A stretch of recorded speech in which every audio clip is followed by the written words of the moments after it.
এসএসকেএমে বাড়ছে বেডের সংখ্যা। পুজোর আগে 250 সিট বাড়ানোর ব্যবস্থা জানালেন মুখ্যমন্ত্রী শুভেন্দু অধিকারী। এসএসকেএম ইতিমধ্যে 100 বেড বাড়ানো হয়েছে, এখনো 300 শর্টফল হয় বলে আমার মনে হয়েছে। 350 ছিল, আমরা আসার পরে 100 বাড়িয়েছি। 250 সিট পুজোর আগেই আরো বাড়ানোর ব্যবস্থা আমরা করছি। আইসিইউতে মাত্র 112 করে আছে, এটাও অন্তত 200 হওয়া উচিত। তাহলে আইসিইউ নিয়ে মানে ওজোর আপত্তি অনুরোধ বাধ্য হয়ে প্রাইভেট হসপিটালে যাওয়া এটাও কমবে।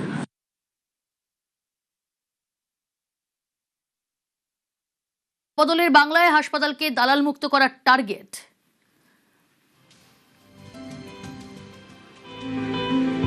এখানে যারা আসেন তাদেরকে পরিষেবা দিতে হবে এবং সব হসপিটাল থেকে দালাল রাজ মুক্ত করতে হবে এবং মানুষকে সুন্দর পরিষেবা দিতে হবে। এবং আমরা ভারত সরকার নাম দিয়েছে আয়ুষ্মান মন্দির।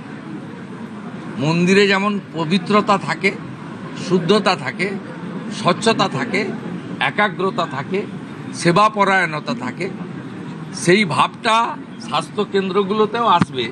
এই লক্ষ্য নিয়েই কিন্তু এখানে আমরা কাজ করছি।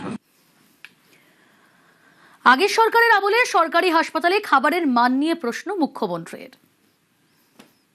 54 টাকা মাত্র 3 বেলা খাওয়ারে ছিল, 110 টাকা এই সরকার করে দিয়েছে। খারাপ খাওয়ার, দুপুরেও কুমড়ো, রাতেও কুমড়ো। কুমড়ো খারাপ নয়, আমরাও খাই।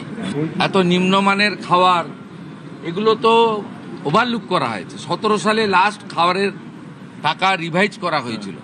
17 আজকে 26-এর অর্ধেক হয়ে গেছে, 27 সাল আসতে যাচ্ছে। জিনিসপত্রের দাম বেড়েছে।